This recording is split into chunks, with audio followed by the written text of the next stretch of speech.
अस्सलाम वालेकुम everyone, I hope are you well. उम्मीद करता हूं कि आपको हमारी पिछली वीडियोस बहुत अच्छी लगी होंगी। आज हमारे साथ मौजूद हैं उसामा नज़ीर मलिक, जो कि डायरेक्टर हैं फैसलाबाद एंटी ड्रग सेंटर के। आज हमारा इनसे एक बहुत ही इम्पोर्टेंट क्वेश्चन है कि सर, आप मरीज़ को कैसे ट्रीट करते हैं? जब कोई पेशेंट आपके पास एडमिट होता है तो आप उसको किस बेस पे कैसे उसको ट्रीट करते हैं? तो काइंडली थोड़ा सा ज़रा आप हमें इस हवाले से ज़रा थोड़ा सा इंफॉर्मेशन दें। हाँ जी, शुक्रिया असफ़र भाई, आपने बड़ा अच्छा क्वेश्चन किया है कि जब पेशेंट हमारे पास आता है या फैमिली हमारे सेंटर में अपने मरीज़ को, अपने बच्चे को लेके आती है, तो सबसे पहले तो हम पेशेंट से उसकी हिस्ट्री लेते हैं कि आप कौन कौन सा ड्रग आप लेते रहे हैं या आप यूज़ कर रहे हैं अभी भी। तो सम टाइम तो ऐसा होता है कि पेशेंट कभी चरस इस्तेमाल कर रहा होता है, चरस के बाद फिर वो हीरोइन पे आ जाता है, जिसे हम पाउडर कहते हैं। फिर कभी सम टाइम तो ऐसा होता है कि आइस भी यूज़ कर रहा होता है। यानी 3-4 ड्रग्स को वो यूज़ करके हमारे पास आता है। सबसे पहले तो हम उसकी मुकम्मल जो है वो हिस्ट्री लेते हैं। उसके बाद पेशेंट की फ़ैमिली को हम रिकमेंड करते हैं, क्योंकि अक्सर जो पेशेंट है वो इंजेक्शन भी इस्तेमाल करते हैं, और इंजेक्शन के ज़रिए फिर HIV, हेपेटाइटिस B, C, ठीक है, और ये भी बढ़ने के फिर चांसेस काफ़ी हद तक होते हैं। तो पेशेंट को हम उसकी हिस्ट्री लेके उसका एडमिशन फार्म हम वो फ़िलअप करके उसके बाद पेशेंट को लैब के अंदर हम उसके टेस्ट करवाते हैं, हेपेटाइटिस B, C, HIV के।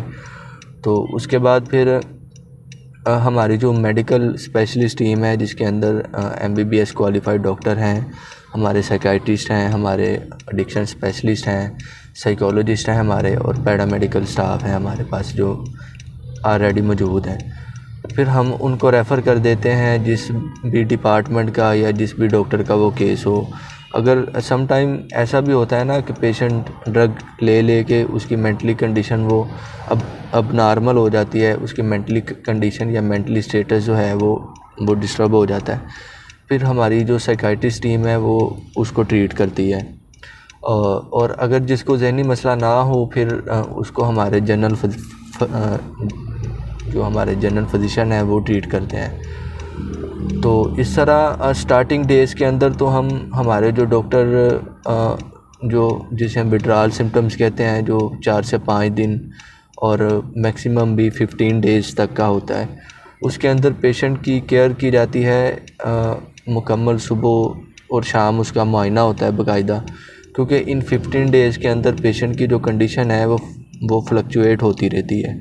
सुबह को पेशेंट की कंडीशन बिल्कुल फ़्रेश हो जाती है, शाम को ठीक है पेशेंट बिल्कुल ही नडाल हो जाता है, या पेशेंट को कोई ना कोई वो ड्रग छोड़ने की वजह से वो कोई ना कोई इशू बन जाता है।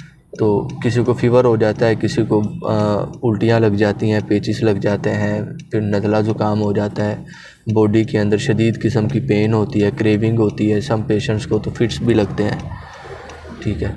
और उसके बाद फिर मेडिकल ट्रीटमेंट उसका स्टार्ट होता है। मेडिकल ट्रीटमेंट के बाद हमारा फिर जो हमारे काउंसलर्स हैं, जो हमारे मोटिवेशनल स्पीकर्स हैं, वो उनको डेली बेस के ऊपर 2 घंटे का लेक्चर उनको देते हैं, जिसके अंदर इनको सिर्फ़ ये गाइड किया जाता है कि आपने नशे से कैसे अपने आप को बचाना है, और नशे को किस तरह आपने छोड़ना है, ठीक है ना।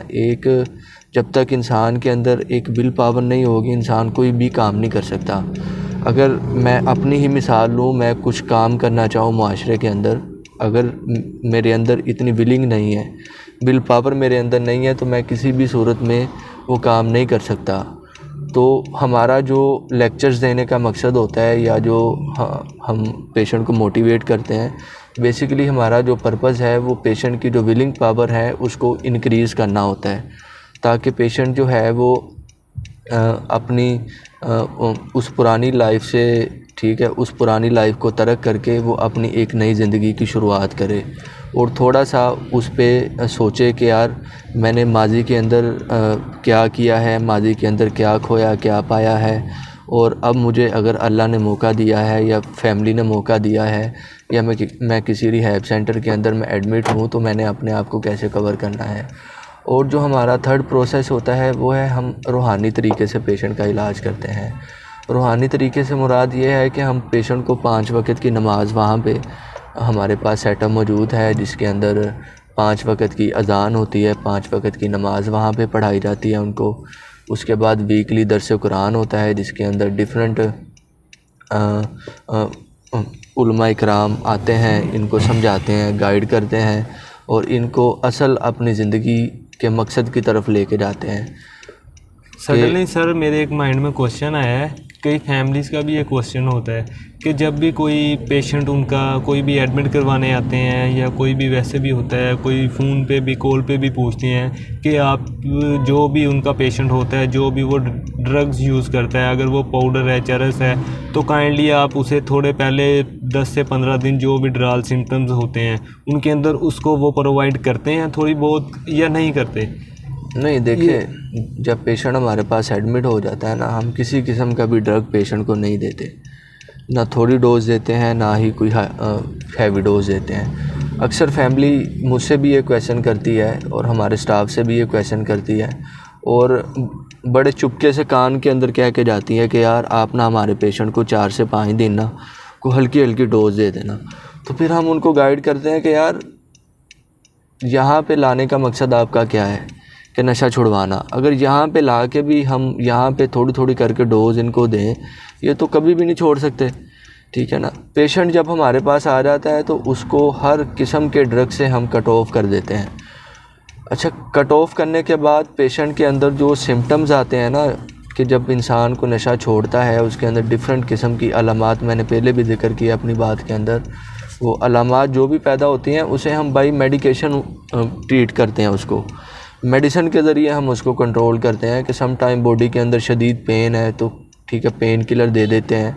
वो जो भी हमारी मेडिकल जो टीम है वो डिसाइड करती है, उसका प्रॉपर एक मुआयना करके, चेकअप करके, उसकी टेस्ट करके।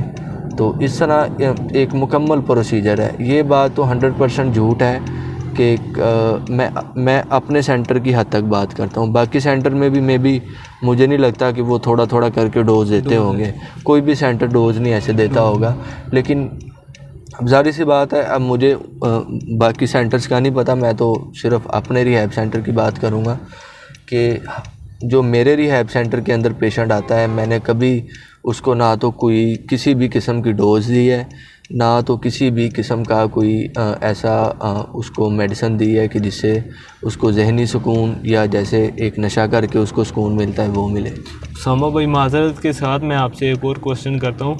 कई फैमिली इस वजह से भी परेशान होती है कि उनका पेशेंट मान नहीं रहा होता कि वो कोई नशा नहीं करता, तो वो कैसे उनको पता चलेगा कि उनका पेशेंट ड्रग्स के रिलेटेड उसका एडिक्ट हो गया है, कैसे उसको वो लत लग चुकी है, वो मान नहीं रहा। वो काफ़ी इस मामले में भी फैमिलीज़ बहुत परेशान हो जाती हैं। तो उस हवाले से तो आप क्या फैमिली को कहना चाहेंगे कि फैमिली क्या करे सबसे पहले? जी देखें, सबसे पहले तो हम पेशेंट से हिस्ट्री लेते हैं कि आपकी एजुकेशन क्या है, आप काम क्या करते हैं, आप स्टडी क्या करते हैं, ठीक है, आपका एजुकेशन स्टेटस आपका क्या है।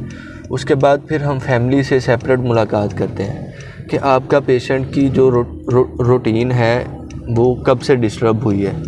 अगर फिर भी पेशेंट एडमिट नहीं करता कि मैं किसी किस्म का भी कोई नशा नहीं करता, मैं सिर्फ सिगरेट पीता हूँ, हालांकि पेशेंट सम टाइम ऐसा होता है कि सिगरेट पी रहा होता है, खाली सिगरेट जो होता है जो आम हमारे पान शॉप पे और स्टोर से भी मिल जाता है, तो सम टाइम तो पेशेंट कहता है कि मैं सिर्फ वो पीता हूँ, तो लेकिन उसके अंदर वो चरस भर के वो पीते होते हैं, जिससे मेंटली कंडीशन इंसान की ख़राब होती है। तो फिर हम पेशेंट की फैमिली या पेशेंट के गार्डियन से हम उसकी हिस्ट्री लेते हैं कि आपके पेशेंट की फ़िज़िकल हेल्थ आज से 2-3 साल पहले या 1 ईयर पहले या जब से आपको शक है वो कैसी थी कैसी नहीं है। उससे पहले आपका पेशेंट कोई काम करता था, कोई जॉब करता था या स्टडी करता था, ठीक है, वो सारे जो मामला जो उसकी प्रीवियस हिस्ट्री है क्या अब भी वही है या थोड़ी सी चेंज हुई है। फिर फैमिली हमें बताती है कि जी कि हमारा जो बच्चा था वो फ़लाँ काम करता था, लेकिन आसा आसा ठीक है वो बिज़नेस भी ख़त्म होता गया, आसा आसा उसके पास पैसे भी थे, वो भी ख़त्म होते गए हैं। अगर फिर भी एट द एंड हमारे पास यही ऑप्शन होता है कि हम फैमिली को कहते हैं कि आप इसका टेस्ट करवाएं। जी बहुत शुक्रिया उसामा भाई, आपने बहुत सी सवालात हमारे क्लियर किए।